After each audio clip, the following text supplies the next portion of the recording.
Hello, beautiful souls, and welcome to this episode of Unmute Yourself. Hey guys, I am here with Angie Lion. We are at the Healing Sanctuary. So I just want to give a shout out to Dr. Baker and his team for letting us record here in his beautiful office. If you haven't been to the Healing Sanctuary, highly recommend it. I've been coming here for a couple of years now, and I've gotten to work with the staff as well. And it's a really incredible place for healing and just mind, body, and spirit. Such a good topic, good lead into our topic today. Yeah, and if you haven't seen it, just looking around and what this place feels like when you come in is just incredible. So just a shout out to the Healing Sanctuary. Thank you for allowing us to be here for our podcast today. Yes, I'm so excited. And the Healing Sanctuary has recently merged with Mountain View Hospital. So that's also another exciting thing that's in the works for the Healing Sanctuary and Mountain View. Yeah. All right, so let's dive into our topic. We are going to be talking about leadership and personal development, mindset, healing, all these good things. And I'm so excited to dive in. So here we go. Today, I have my good friend and guest, Angie Lion. Tell us what you do, Angie. So I get to work with organizations and people to develop basically their hidden talent. I really say that I discover gems in the workplace, but really I get to work with people and help them reveal their potential. I love that. That is a big deal. If you know me, you know that unlocking your full potential in business and beyond is really what I do, what she does. And we just come at it at different angles. And I'm excited to have this discussion about unmuting yourself. And so, first of all, Angie and I met, crossed paths many times at various networking groups, and we've spoken at the same events, and we've just become friends. And she's one of those women who I met her and I felt like I already knew her, like instantly, like, oh my gosh, my new bestie. And what's your name? It was one of those situations. And so we have been on this journey for several years, collaborated on different things together, and we have more things to come that we're excited about that we'll share a little bit later. Yeah.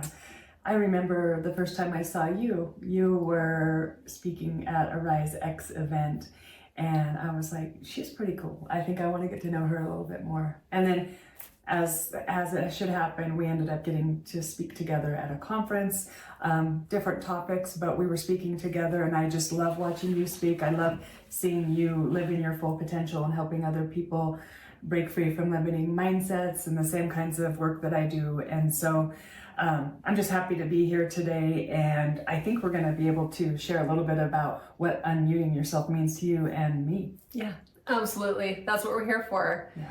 So let's just dive right into that topic. What does it mean to unmute yourself? And let's just explore that journey for you and how, and it's a journey for all of us. I wouldn't say it's like, check that off, I am unmuted for the rest of my life, right? No. It's kind of like, okay, there's some areas where I feel like I'm fully unmuted and other areas that I'm still working on. And that's okay. That's part of the process. So let's dive into that. What does it mean to unmute yourself? So for me, it means being able to share my story and even the things I don't like about myself. It means showing up fully and authentically who I am, instead of just trying to people please or be somebody that people want me to be. I started my own podcast too, and that was a huge step for me in unmuting myself. But even still, even though I have my own podcast, I've noticed that I've been kind of hiding behind my guests and really showing their stories and their experiences.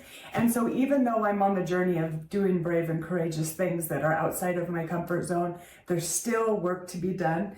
And one of the things I tell, a lot of time I came from teaching, from healthcare and from higher ed, and we're used to getting a certificate or a graduation or a point of I'm done with this. Well, that's not how personal or professional development works. There's no graduation. There's no certification that will be like, oh, I've arrived.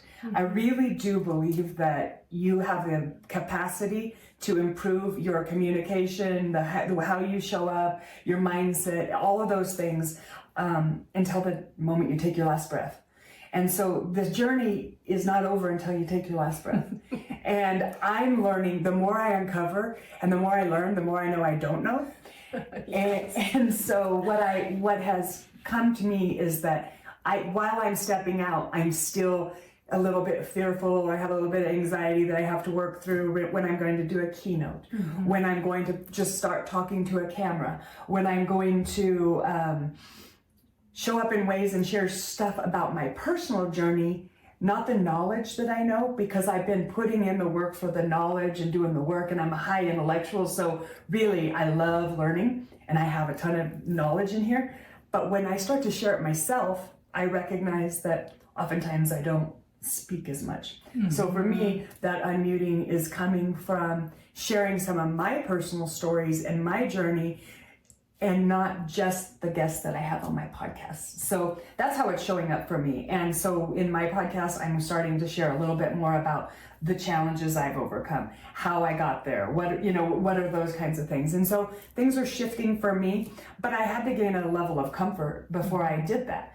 It's like starting small. What's the next little step you can take? The little brave or courageous step that will, like putting yourself in front of a camera and starting a podcast, is not in your comfort zone, is it? No. And are you good at it when you start?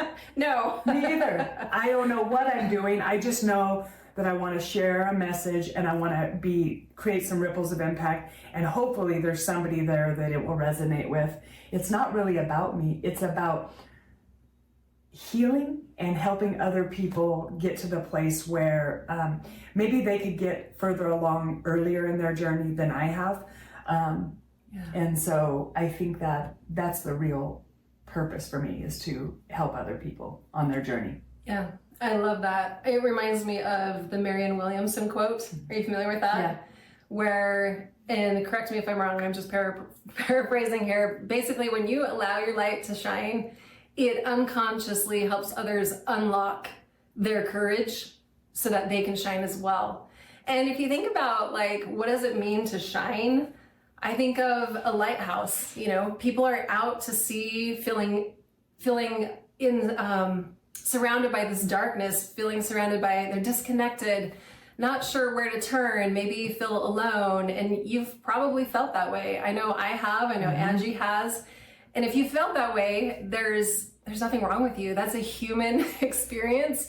It's not a you problem. I say that a lot. That's not a Charity problem. It's not an Angie problem. It's not a you problem. It's a human experience. And so when we are able to just shine and allow ourselves to shine with the good and not worry about hiding, like I'm imperfect and I'm going to try to be perfect. That's not what this is about. It's just authentically being who you are, who you're born to be. It helps other people see that light in you and have the courage to step forward and to come out of that darkness so that they too can to be a light for others. And another analogy I like to think about is, we're all on this mountainside, and some people have climbed further ahead than we have, and they reach back and give us their hand and pull us up, and vice versa. And that's what it's all about. When we lead together, we succeed together, and when we unmute ourselves, we help other people unmute. And this is not a journey of, like, you better listen to me. I have a message here. It's like Angie said, like, as I am becoming more comfortable, as you're becoming more comfortable with all that you are and all that you're not, which is a quote from a friend of mine named Deanna, when you can say that, like, I love all that I am and all that I'm not, and both are okay, that's really where that shine happens even more brightly. I think that's when you take off your lampshade. Because literally the unmute for me is taking off my lampshade so I don't, be too bright for other people, because there's been a lot of times in my life where I've worn a lampshade to make other people feel comfortable. And I'm not doing that anymore. Like, I really have noticed that there's a reason that I'm here, and there's a reason that I went through what I went through, and it's not for me to wear lampshades for other people to feel comfortable. It's for me to share my story and my journey, and it might not be for you, or it might be like the exact message you need to hear. And that is why we are collaborating, because we know that we've been there before too, and it is nice to have somebody that is like, hey girl, I see you there. I've been there. And if you're ready and you're willing for that change, we know how to make that happen, that change and that transformation to happen. And it can happen earlier for you if you're open and willing to see that and to live into that discomfort and that all that comes with change and growth and transformation. It's a decision that nobody can make for you, and it's scary and it's vulnerable, and it's one of the hardest things that I've learned, and especially most recently as I've been working with tons of individuals from incarcerated people to students to executives to elected officials, you name it. I've worked with all kinds of clients, and what I've learned is the most true thing is that facing ourselves is often the most difficult thing we ever do. And it's easy to blame other people and get stuck in victim mindset of they did this, I can't, I'm not, da da da da da. But the reality is when we just stop and cut it all and get to the point of what is my role in this and how am I showing up? And regardless of what's happening around me, what the circumstances are in my life, how am I showing up? Am I snapping at my family? Am I treating them worse than strangers? Like, how am I showing up? And what is that all about? And I think strengths are really important, that we need to know what our strengths are, but it doesn't do us any good to think that we can be delusional if we focus only on our strengths. And I think we have to be able to really look at ourselves and get feedback, whether that's, through a coach or a mentor, a 360-degree survey or something like that. So those are the kinds of tools we use. But how you become more aware of how you're showing up, and then how do you here's how you're actually showing up, but here's how you want to show up. How do I get from here to there? That's where we come in, is helping create a roadmap and helping you to understand where your self-limiting beliefs are, or where you're blaming other people for things that you have no control over them.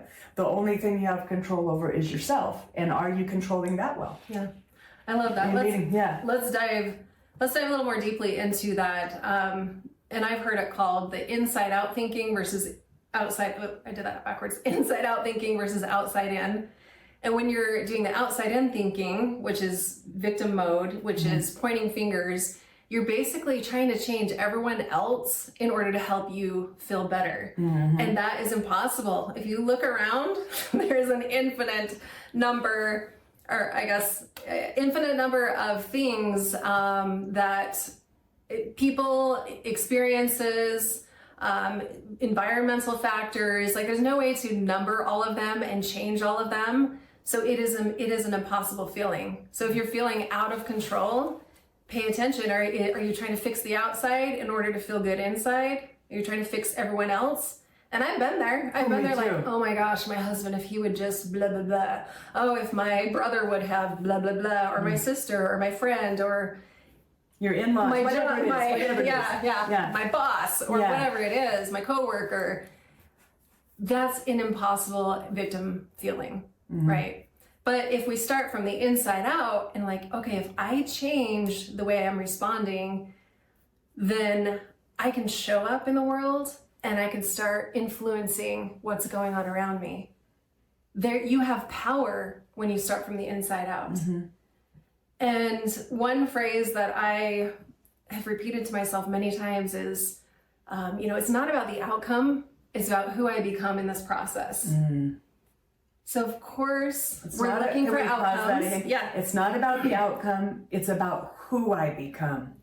Yeah. I love that. Yeah. Thank you. That could be the title. That could be. Let's do that. It's not about the outcome, it's about who I become. Oh, it's about all right, let's keep going into this. That's good. I love that. Thank you. Yeah. Thank you. That was wise. Yeah, that's what I was going to say. That was wise. Thank you very much. Yeah, because that's what you need to be laying around thinking. That's when you go to bed at night. I hope you wake up in the middle of the night and you're not thinking about how the cringy things you've done, the things you regret, but you think about also focus on the things that you're doing, how much wisdom you've gained, and how much you're helping other people, and how much you are living a lot. You're trying to live into your fullest potential. Yeah. What if we marinated on that in bed versus waking up and, I've never laid awake at night thinking how awesome I am, or how amazing my talk was, or how I helped that person. It's usually what I'm most cringy about that it keeps me awake and makes me have anxiety and fear and doubt and low self-esteem. Those types of things come from continuous thoughts that are about those types of things. So is that an experience that you've had? Oh my gosh. I love how you said that. I never lay around thinking, oh my gosh, if everyone would just get to know me, the life would be a better place. Never. Yeah. Right? But yeah, and have you done that? Have you found yourself laying awake at night going, why did I say that? Oh my gosh, they're gonna think I'm such an idiot. Yeah. Now I've lost all credibility or whatever Right. it is. Yeah, that's Human Is that experience. true for you? Yeah. It's none of your problem, right? It is human experience. Our brains are wired to go to the negative really because of survival, right? It's trying to protect us. But the thing is, you can act higher than you feel. So when you're starting to feel those cringe moments, remember that you can choose a different thought. You can change your lens, choose to look through a lens of, okay, how can I love myself through this? So let's share an example of maybe a cringe moment where you're like, okay, how does loving ourselves through this and focusing on your strengths, how can that help me become that type of person versus sitting here worrying about the outcome of like, oh, what did I say? Why did I say that? I think it really starts with self-compassion and less self-judgment. And if you know that you are your worst critic, or you talk negative, you talk worse to yourself than you do to a friend or a loved one, that is where you have to start. Because you can't actually show up and love other people and be your best self if you can't be kind and compassionate to yourself. So that is one of the areas that just notice. Don't be mad at yourself. Don't then get down on yourself more because you're like, yeah, that's me, and now I suck at that and suck at that. Like, what you really have to do is just acknowledge, yep, that's me. And once when we acknowledge it, even in a 12-step program, you have to acknowledge there's a problem, right? And you have to want a change. And so once you do that, then you can start to notice and pay attention to, okay, I know that I'm probably my biggest obstacle. It's actually probably not my boss or my husband or my in-laws or my sister or it's probably, there's some stuff going on in here, inside. You think of outside, your behaviors are the tip of the iceberg. What's going on underneath is the emotions and the experience and the thoughts and the backgrounds and all the stuff that's going on. So that's the stuff we can't see. What we see is the behaviors. So give yourself a little bit of grace and also notice and acknowledge that's there and that's an area that I want to improve on. And make it aloud to somebody. Like, yep, I really want to work on my self-talk. And I'll tell you right now, a good website for that is selfcompassion.org. by Kristen Neff. She actually has a quiz so you could test your self-compassion. And I would say, just start there with, I'm not very self-compassionate. And when you notice you're not being self-compassionate, why is that? Whose voices were those? Are those serving you anymore? Like, it might be something you've heard in the past and you're replaying that, and that is no longer true. Or maybe it never was true, but you're still believing it's true. You need to really ask yourself, is that true? You're worthless piece of crap. Is that really true? Right? How did you know what was in my head? I've said that so many, in the past, not anymore, or I'll catch myself. Yeah. But yeah, I think it's a common narrative that's going on in our heads of putting us down, holding us down, and that doesn't serve us. It does not serve us at all. So now what are you going to do about it?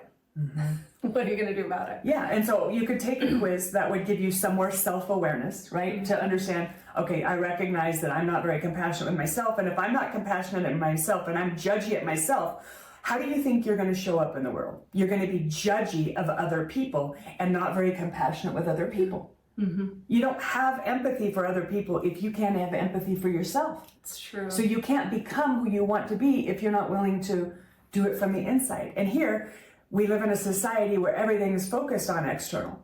how you look, what you drive, what your title, what you wear, all, you know, all the beauty. So we focus on a lot of external things and we forget to focus on what the beauty from the inside and what the feelings are and what our full potential is in our experience, because we're afraid to look in the mirror and see what's really. And I used to work for a plastic surgeon. I don't know if you knew this. I did not know that. I did. I worked in surgery for many years, and I worked for a plastic surgeon. And one of the things that she taught me is that you can fix everything on the external, but if you don't fix what's going on in here, really, if you fix the problem physically, it doesn't mean you've done the psychological work and the work of your emotions. And beauty really does come from the inner self. And when you're loving and kind and compassionate, that is where the real joy and beauty shows up. And I'm not saying that we don't care about what we look like, or that those things don't matter, or that plastic surgery doesn't help somebody who's overcome some horrific things or will help them with their self-esteem. I'm not saying that, so don't comment on that. So don't send me comments. I'm telling you my experience and what I've learned through working in surgery and helping people fix some things that are external. I've also fixed their internal, right? So what I do know is it doesn't matter if you fix all this if you don't fix what's going on in here and in here, and you bridge all of that. It won't matter. You'll be chasing something you'll never catch, because we're aging, number one. We're every day we're decaying, really. It's the true. whole time we're It's here. true. So you're never gonna actually get, when I get to this point, I'll be happy. You know you won't. You'll be chasing something, and until you start to find peace and freedom within, you'll continue to chase and buy and numb and distract, because those are all coping mechanisms for the pain or the discomfort of sitting with the emotions or sitting with the regret or sitting with it, and having somebody actually work through it with you. If you can find somebody to work through those things with you, whether it's charity, whether it's me, whether it's a therapist, whether it's I would say your friends and your family aren't probably the best. Not usually. Yeah. They're too close Too to close. it, and they'll react to it. It's not always the case, Not always. but yeah, sometimes it's nice to have a neutral party who doesn't know your backstory, and they can see you for who you are and not for who you think you are or who you think you aren't. Or who they think you are. Yeah. And they may keep you in a box Yes. that is not your box. It's a script they have for your life, and you may be wanting to write your own script, and if you keep listening to their script for your life, you're gonna still keep butting up against a wall and feel like you're stuck. So it's finding somebody externally, not emotionally involved in your circumstance, to be able to zoom out, see your strengths, see your limitations, see your blind spots. We all have blind spots. Oh yeah, we do. And it is so helpful to have somebody that will be honest with you about it. Yeah, I have so appreciated every coach and mentor I've had who's helped me see what I'm not seeing. You know, like she said, we have blind spots where it's like, this is what I'm seeing, or it's a chosen blind spot because I do not want to see these other things. And so I'm kind of in denial. Have you guys ever been in denial where you're like, I just don't want to look at that. I'm just going to ignore that. And I'm going to pretend that it isn't there. There's an elephant in the room and it's slapping me upside the head, but I'm just going to pretend it's not there. That doesn't serve us. No. I've been there. There's a phrase that came to mind when you're talking about when you're working with your people who know you, who they've kind of kept you in a box. There's a phrase that my son taught me called social lock-in, and I need to look it up, see if it's an actual thing or if he coined it. Yeah. I think it might be a real thing. Have you heard of social lock-in? I haven't. Okay, so the way he used it was kind of like what you said, where there's certain people who kind of keep you in a box. And I have experienced social lock-in in this way where, like, I used to have a lot of anxiety, social anxiety. I battled depression. I had low self-esteem, low confidence. And so there were people who knew me in that phase, right? And then we moved, and I kind of was like, okay, I've kind of grown a lot.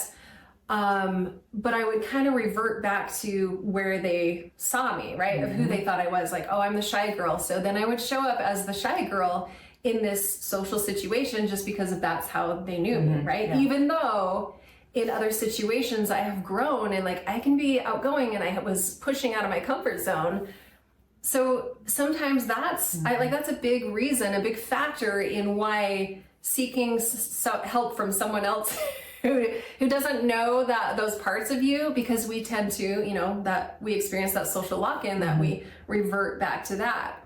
Or it's like when an adult child goes and lives back with his parents, no judgment for that. Sometimes there's situations where you're saving for her house or whatever, but sometimes the dynamics tend to revert back to the child and parent behavior dynamic versus an adult living situation. Again, no judgment there. But that is an example of social lock-in, where you just kind of revert back to whatever it was, who you were versus who you were becoming. And if you think about like just all the cells in our body, they turn over so rapidly. Every 90 days, I think we have a full set of new cells. Insane. Yeah. So you're not the same person you were 90 days ago. Can I go on with that? Because this is something I really think is true too. Oftentimes we might even give ourselves grace. I see this happening a lot, where women are like, I don't like that person. They were like this and they did this to me, and they back in high school, and they're 20 years later. And I ask them, so this might be a blind spot for you. I'll ask them, so have you changed in the last 10 years? Are you the same person you were in high school? Are you the same person that you were when you worked in that organization? I'm not even the same person that I was 3 months ago, 6 months ago. Like, I'm continually growing and learning and evolving and becoming. And really, so if you aren't the same person that you were at that time, they probably aren't either. And they probably haven't evolved. And so just as you can give yourself grace, I think it's important to recognize where you might not give other people's grace because you like to judge them and you like to be above them, right? So that might be an area. It might be yourself, or it might be how you see other people. So what you're talking about is when you're not allowing someone else to grow, you're kind of like putting, like, no, you're keeping my thumb on them. That's who you were, and I'm not giving you the grace to evolve and change, even though I have evolved and changed. I'm not the same person. Right, and so it just opens up opportunities to give people grace, space and grace, just like you would give for yourself. But we don't naturally do that as human beings. It's like it's that whole reptilian brain that wants to keep you alive and is looking for danger. And but it's really important to recognize that that's an actual thing that we do. And so maybe you've heard something that Charity said about yourself. You've changed and you've grown, and you need to give yourself grace. Or maybe you're not giving other people grace that they have possibly changed and grown, and you have this idea, and you're their social lockdown. Yeah, let's give an example. So I recently gone through this with a very personal relationship that I've had for years and years. And this is a person who I see them from time to time, and there's a lot of hurt from the past. And I was talking to a fellow coach, was just like, I'm really trying to repair this. And because there's a lot of good that's in this relationship, but at the same time, I'm struggling, and I'm going to be in this situation. There's a social situation where I'll be, and I want things to be different. And I was, I was crying in this, it just felt like it was bringing up a lot of stuff. And so, my coach told me, I don't know, through the coaching session, I realized I haven't given that person the grace to change. I have worked so hard on myself, personal development, mindset. I've worked on my professional skills and interpersonal skills, spirituality, all the things. And still, it's a journey, right? But here, some things were coming up from the past where I was like, I just kind of want to shut this person out and be done. Like, I'm fatigued emotionally. I don't want to do this. But there's a lot of the same people we're involved with. So I realized, wow, I am not allowing them the grace to see that person for who they are now and not who they were. It's like you had said, it's like, okay, this is how I knew this person, and I kind of wanted to shut her off and shut her out and be done. But we keep crossing paths, and finally I did a lot of humbling myself, like, okay, you know what? I'm judging her, and I'm judging what I think she's going to judge me for. And so I let that go, and I went into this social situation, and I just decided, okay, I'm going to see this person for who she is today. And I could not believe how my eyes opened, and I just saw what a beautiful person she is. And I saw how she loved and interacted with others, and how she was interested in me. She genuinely was interested, and there's some change happening, and it's a really good, beautiful thing to change. And I'm not saying you have to hold on to everybody from your past who has, been a challenge or a problem, but this is someone who, for whatever reason, we're still very much in each other's lives, but I've kind of held her at an arm's distance emotionally. Like, why isn't this relationship improving? Because I'm doing that. I'm giving her the talk to the hand emotionally. I don't want to let you in, even though I told my coach, she's not letting me in. Isn't that interesting? Wow, how humble. That is so awesome. So you see why you need a coach? You see why you need a coach? You see why you need a coach? Even coaches need a coach. I wouldn't even, I think you'd be a horrible coach if you said you need coaching, but you don't get coaching. Yeah, you'd be a hypocrite. Yeah, totally. Need it. The best top performers in athletes, or in sports, Olympians, you name it, and Fortune 500 companies, they have coaches because they want to be top performers. Yeah. And so you wouldn't have come to that on your own. No, I would not have. No. I would still be in the same recycling of the same emotions and whatnot. But that was very healing for me. Yeah, that is huge. And what I think that kind of resonates with me is that I have a belief that people are doing the best they actually can in the moment with the tools and the skills and the language that they have and the mindset that they currently have. I believe they're actually doing the best they can. Yeah. Now, add some skills, add some language, add some counseling, add some, dealing with their own pain and their own insecurities or if they're doing their work, they can be a completely different person, and you could be holding them down socially. Let's just call it a cage, a prison that is really doesn't feel good. You don't like to be in a prison. I don't like to be in a prison or a cage, and I don't like other people to put me in that. So it's not only this is emotional intelligence in its essence. You're paying attention to yourself, self-awareness, self-regulation, and also how you show up and how you socially navigate those relationships. It's becoming aware and then regulating those more. And so with that belief that people are doing the best they can right now, that tells me that they don't have the language or the tools or the skill set or the mindset that will actually help them move them along. And they may not ever get it. Some people will never evolve to their fullest potential in their entire life. And it's sad to say, I know that my parents died before they evolved, before they ever reached their full potential. They never did that kind of work. And it's sad to me, and I mourn that grief, but that was their journey. Yeah. And that is not something that I want to do. I want to continue to refine myself, chip away what's not me, because all the goodness and the gem is already here. It's really it's stripping away what doesn't belong anymore. And I really do believe each and every one of us is a gem. Some of us need a soft cloth to just, brush us off. Some of us need a jackhammer. Some of us need a jackhammer, right? Yeah. And I needed some serious life quakes, some hard things to face, to really face myself and not blame other people. Because I was victimized as a child, it was easier for me to stay in victim mindset and blame a lot of other people and not, even though I wasn't a victim any longer, I was still victim in my mind, and that is what I had to overcome. Even though I'm free from the situation or this circumstance, doesn't mean I freed myself emotionally, mentally, and physically from beliefs and thoughts that were working for me in that situation. Yeah.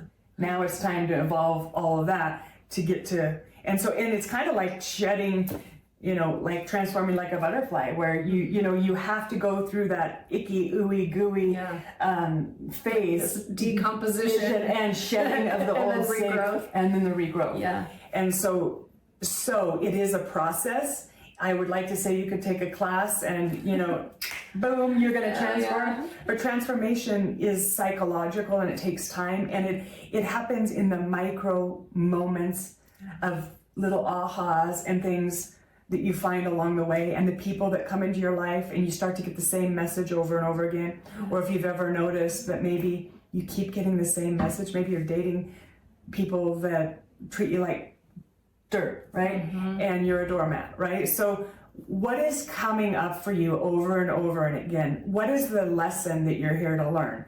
And that's one thing that I would focus on is how are you treating yourself, and what seems to be a theme for you right now that you're like, I keep getting this message and I'm attracting this, or this is what's going on in my life. Well, there's probably a reason, and you're probably stuck in that cycle or that energy or that mindset, and you've got to have somebody that can zoom out and help you see and navigate a different path forward. 100%. Let's dive a little more deeply into the victim. The stats for women being sexually abused are like 1 in 3. Is it 1 in 3? 1 in 4? I think it's 1 in 3. Okay. And that's what's reported. I would say it's probably closer to 99% or more. And when you were talking about being victimized, I can relate to that as well from childhood. And what I have come to learn is, if you think about, your journey, your timeline in life, like at one point I was 8 years old, at one point I was 15 years old. Maybe you've broken your leg, but maybe you broke your leg as a child. So think about this. If you broke your leg as a child and then here as an adult, you're like, yeah, but I broke my leg and, I was a child and I couldn't walk for so many years and blah, blah, blah. And it's like, who cares? That was a point in your journey. And so if you've been victimized, that was also a point in your journey. It's not who you are. No. It's not happening today. So even though, we talk about take responsibility for your own actions. Okay, so sometimes people do things to you that really kind of mess with your head. They screw with you, it's traumatic, it's painful. You start to believe that you're defective, or that you wish you were invisible, or you feel invisible. Those are all feelings that Angie and I can both relate with. And yet, it's not who we are. It's how we were believing and seeing ourselves. So we can't take credit or, take responsibility for someone else's action. But, something happened. Victim situation, but think of it as, and I'm not minimizing this, but if I today am like, well, I'm a recovering victim, that keeps me in that victimhood.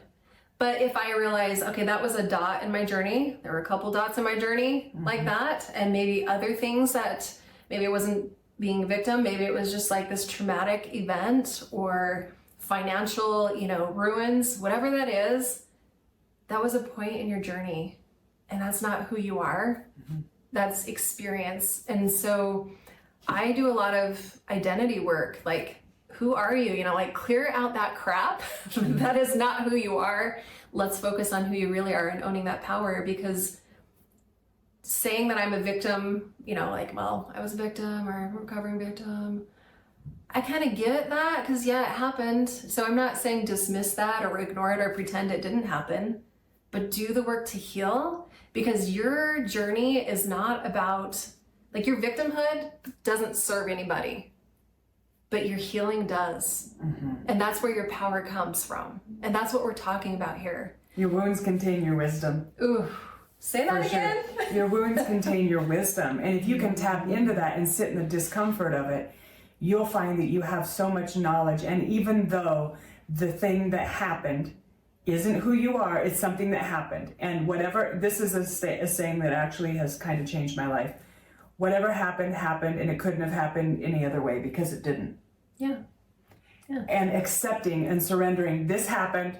Now, how I respond is my responsibility. Yes. Now, if you want to read like people who go through some horrible trauma, you can read Viktor Frankl's book, Man's Search for Meaning, and you can read Dr. Edith Edgar, hers is The Choice. And those really talk about, they're literally in concentration camps, and they are probably in the worst experience of life, death constantly, and for a long period of time.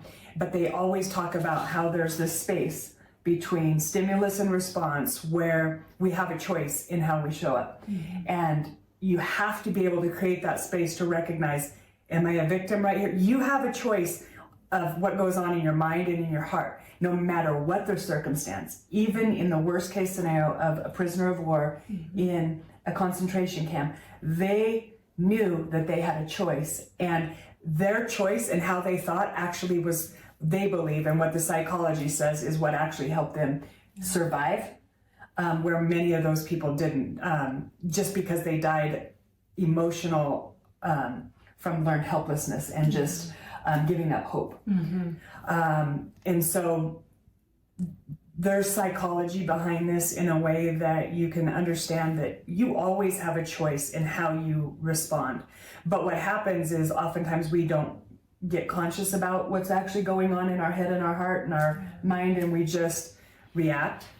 And so it's really slowing down to go, what's going on in here, and working that stuff from the inside out. And it's not a journey you can really do alone. You really have to have somebody to, and it could be a therapist, it could be a coach, it could be going on a retreat, it could be, I mean, it's probably going to be a lot of all of those things. For me, the jackhammer, I needed every single angle I could get, a mentor, I needed coaches, and they'll even change along the way. The further you go along in your journey, sometimes that mentor can't help you anymore, or that coach can't help you anymore. It is like climbing the mountain, because you know, some people are behind you and there's people up here that can help you get to there. And so it's your journey and you're responsible for it. No one else is going to come save you. No one else is going to take responsibility for your life. And at the end of your life, when you get to that end of the road, what are you going to look back on? What's going to be most important? And are you going to have regrets that you didn't work on that? Yeah. You know, how are you showing up in your relationships? Because if you don't work on this, your relationships are going to be suffering. Yeah, I know firsthand, because here I am down the line. But you know, my relationships suffered earlier on because I made some really poor choices and some bad decisions, and I'm a recovering people pleaser, and I really didn't have any boundaries. Yeah. And I allowed a lot of things that wouldn't fly now. But I also now attract people who treat me with more respect and dignity, and because I know I have the worth that I didn't know that I had earlier on. 100%. You know what's interesting? I did a post about people pleasing, and that does not mean the same thing to some men. Now, I'm not generalizing men or women necessarily, but there was a group of men who were like, people pleasing, like, wouldn't you want to please your boss? They didn't think of it as the way women interpret people pleasing as. So let's define that. People pleasing as, I am a doormat, I'm going to be invisible and just kind of do whatever and be blown in the wind for your good.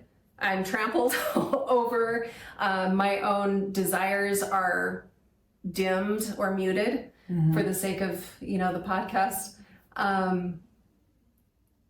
And it's detrimental. Like, I am becoming a nobody because I am trying to bend and please everyone else. So that's people pleasing, right? Is there anything you want to add to that? Yeah, you'll know when you're people pleasing when you have a lot of feelings of resentment towards people you love, or you're not showing up the way you thought you would show up. Like you've said, you'll do the thing, you'll be on the PTA, you'll do the meeting, you'll be on their board, you'll do the thing, but you're secretly kind of resentful and you wish you weren't there. That's how I know when I'm living out of my Don't touch the mic. Don't touch the mic. That's how I know. Hold your hand. Yeah. Don't touch the mic. That's how I know I'm not living into my authenticity, and that I didn't say no. I didn't create a boundary. I did something I didn't want to do. Or I didn't speak up, or I didn't advocate for myself in a way, and now I'm doing something for other people because I want them to like me more than I care about what I need. Yes. And so what that shows up for me is when I have those feelings of resentment, I'm like, oh man, I didn't say no. Yeah. I knew I shouldn't have done this at this time. People pleasing is saying yes when you want to say no, or saying no when you want to say yes, because you are more worried about what other people think and how they'll respond. Yeah. You're trying to like mitigate everyone else's emotions, and then you're the one who's suffering. Yeah. And so you get burned out. You get overwhelmed. You hate it. You don't like your job. You feel mad at you. You start to get mad and angry and resentful at people because you didn't advocate for yourself and ask for what you need. Say when you can do it. So for example, I would say, let's say you're on a board of, like for me, I get asked to be on a lot of board of directors. I get asked to be, to speak at a lot of events, and a lot of them are pro bono, and all these things that I get asked. And so one of the things I do before I say yes, and my husband's really good at holding me accountable, because he'll look at me and say, let's talk about your plate. Like, I know you want to do all the. I'm pretty altruistic. I'm pretty selfless, and I love people. You like to show and up, I like to show up and serve, and so it can be a strength, but it can also be my biggest weakness if I'm not aware that my willingness to serve people and please them could come at a risk of myself. So if you think about the analogy of putting the oxygen mask on yourself before others. So that is when I know that I'm not living authentically, when I'm pleasing other people and I have no energy left in my tank. Yeah. So it's like it's going to be different. Pour into everyone else's cup. Yes. And I'm running on empty. I'm on fumes. Mm-hmm. You're probably a people pleaser. Yeah. You could do like Jeff Foxworthy. You might be a people pleaser. yeah, exactly. So that you know what's going on inside. You may not be a people pleaser. You may be like, I get what I need done. I ask for what I need. And if that's you, that is great. You might even need to learn to please people once in a while, like to show up and show appreciation. In a way of serving. Not depleting. Not depleting, yeah. And so everybody's on a different place on their journey. I just know as a woman and as a mother and as, and coming from the background that I came from, where I didn't have a lot of belief in myself, I hustled for my worth, and that hustling meant that I said yes to a lot of things that I needed to say no to because I wasn't able to do the things that I needed to. And so I learned now, I ask myself, is this a hell yes? And so I'm like, if I just say yes, I'm saying no to something else. Yeah.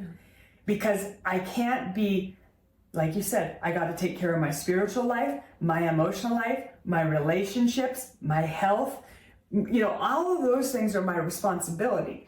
So if I say yes to that thing, what am I saying no to? Mm-hmm. And right now, maybe, so for me, in certain seasons of life, or the season, like summer, I really focus on relationships because the work slows down and I really want to go see family that I don't live near. So I know that relationships are my priority in the summer. Yeah, same. And so I slow down on the work life and I really focus on the family life.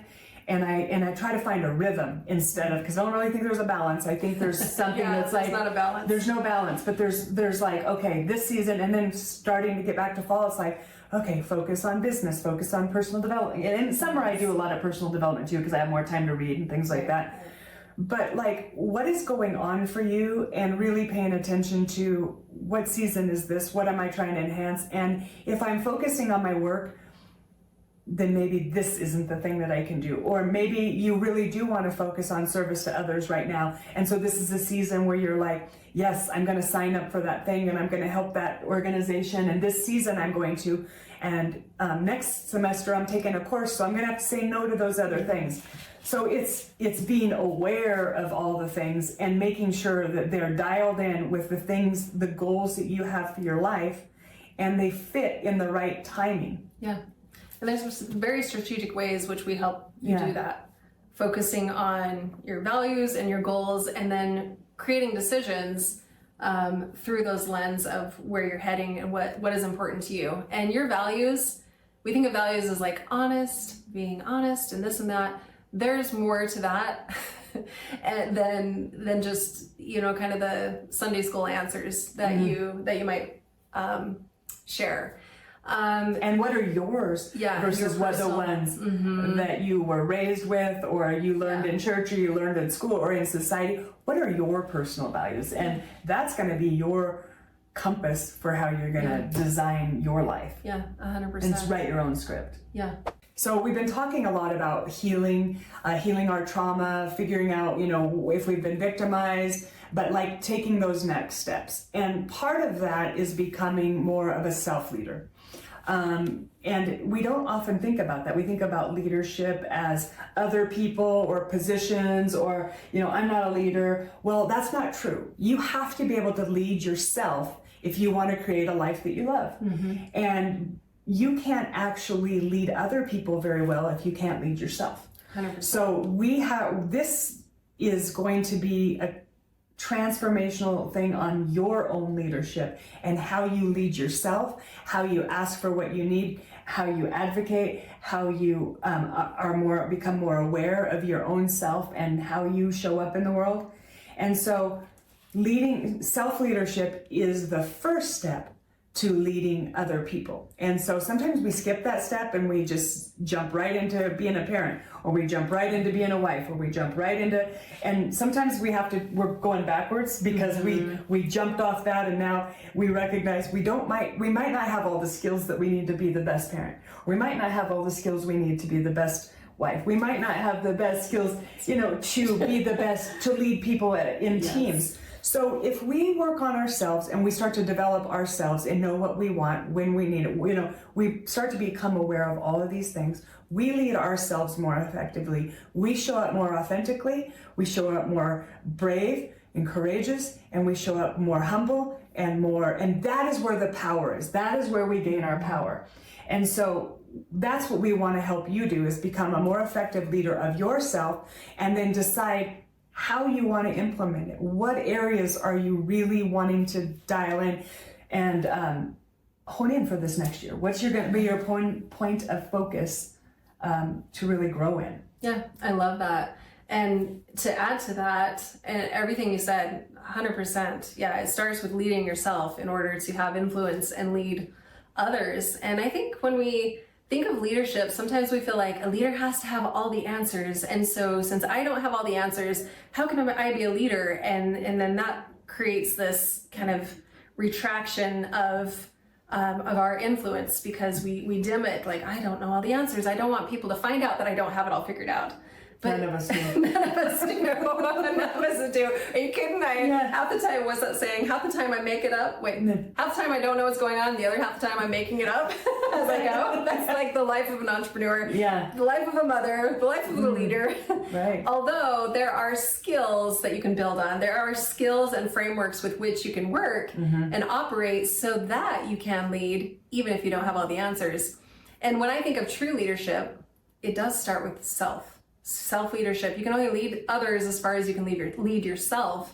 And the other thing is, when I think of leadership, it's you don't have to have all the answers, but your job as a leader is to help other people find the answers, to help them understand what resources to look for, or how to find resources, or how to collaborate and have a discussion. No, I'm going to say how to have conflict. It's important to have conflict.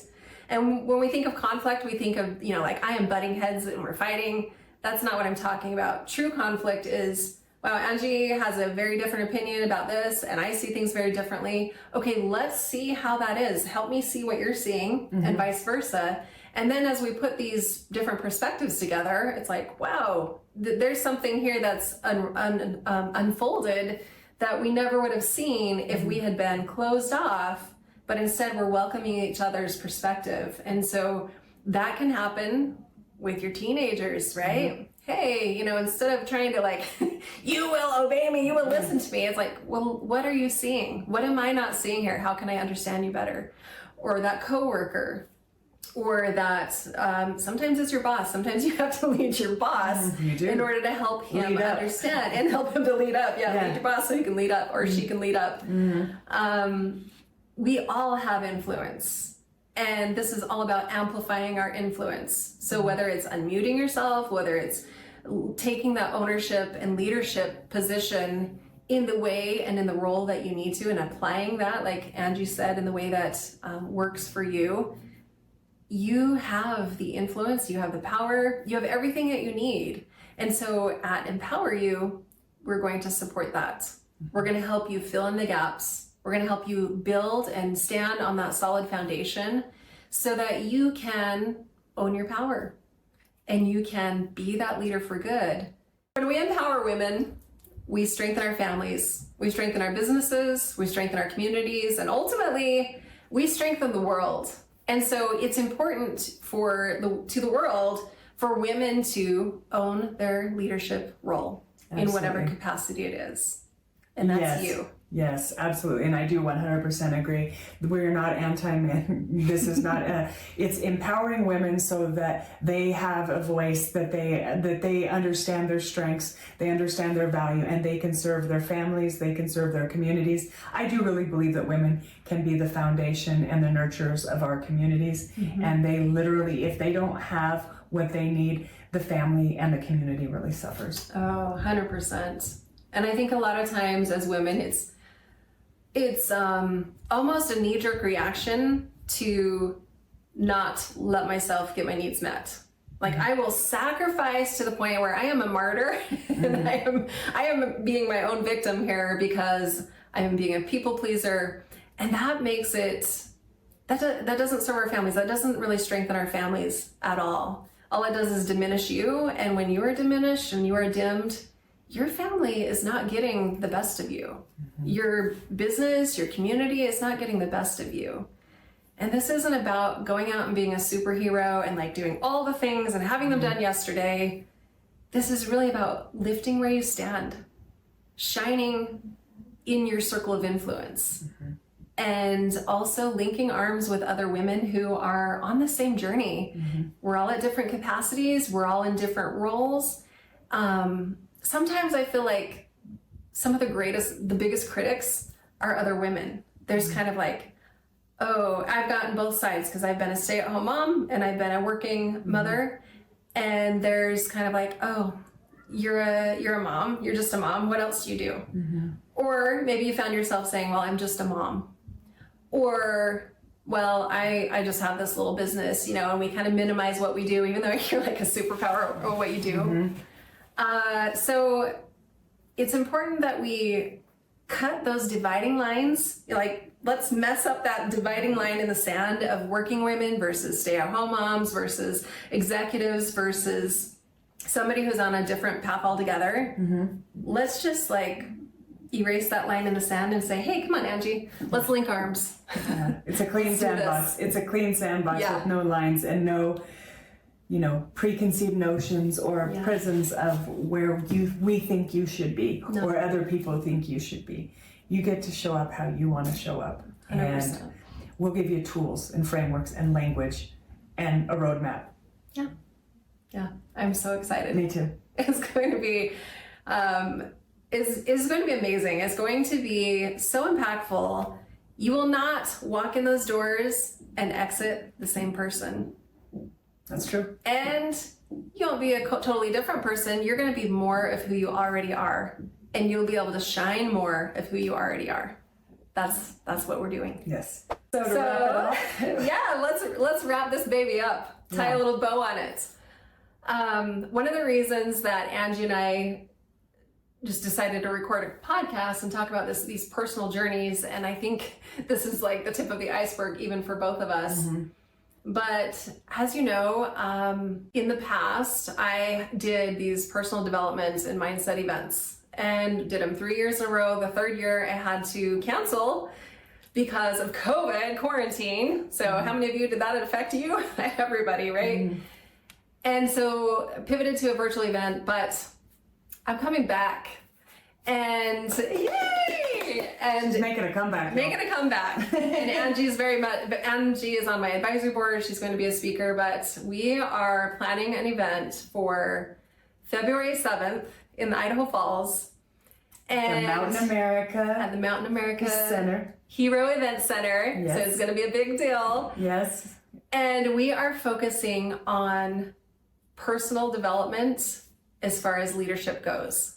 So when I think of, okay, I'll be honest with you, when I hear of a leadership development event, my eyeballs roll to the very back of my head and they drop to the floor and I'm like, oh my gosh. I have rarely, and if I've been to one of your leadership events, it probably was amazing, but I'm generalizing here. I've rarely seen a leadership event where it's like a lot of good energy, a lot of serious, deep transformation, a lot of application right in the moment.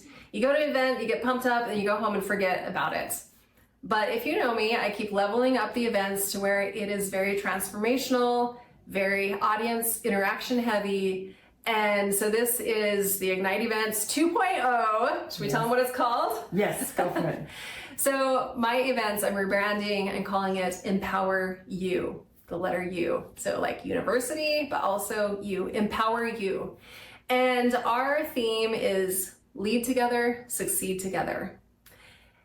And when you think about leadership, I think there's this easy, almost like, oh, it's a leadership event for executives or CEOs or whatever, you know, it's very business, technical, tactical leadership information. But it really, we're diving into mindset, we're diving into personal development and helping you show up as the leader that you are, whether it's in your home, with your family, whether it's in your business, in your community. It's this whole rippling effect that starts with you. So we are going to empower you at this event. Yes, and we can't wait to see you there. And I think we have something really fun at the end of the day too. Can we share that? Yeah, let's share that. Yeah. So, well, actually, it's not 100% yet. Okay, We're still working with the event center on a really awesome way to end this event. So we will share those details as they are confirmed. Mm-hmm. But I am so excited with what we have. Mm-hmm. And to say the phrase that you said, like, this is not a sage on the stage type of event. Mm-hmm. There will be some teaching, some instruction, but a lot of this is going to be facilitated discussions. Yeah. We want this to be impactful and transformational, where that you get your ahas and you get some tools and some actionable steps to take away with you. And really, this is for you to help lead yourself. Honestly, you don't have to have a title to be a leader or to influence people. And really, when you work on this inner peace, you will find that other pieces of your life start to transform, and that you have more self-confidence and you show up more as your authentic self. And we just want to be a part of that journey. So if you feel like, you know, hey, this is something that you need to be at, mark your calendars, save the day, invite a friend, and let's get that February 7th. You've put some time in your calendar for that. Yeah, save the day, baby. We're going to have a lot of fun. We're going to learn together, we're going to laugh together, and we're going to lift each other to greater heights. Yes. So come be part of this with us. Absolutely. Thank you for listening, and thank you for having me today. Yeah, it was such a pleasure. Thank you for being here. Yeah. It was fun to get to know you a little bit more and to discuss some of these things that we get so excited about. Mm-hmm. And I hope that you take what works for you, ignore what doesn't, but come join us for the journey at our event, Empower You. Yes. Coming to you.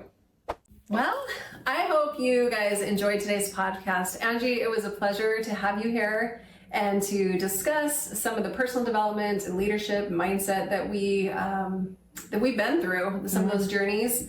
And we look forward to sharing more of this over time. And I just want to remind you that it's up to you to unmute yourself. Absolutely. As we wrap up, remember, your story is significant. Your power is undeniable, and your voice can change the world. Own it, claim it, and spread the goodness. It's up to you to unmute yourself.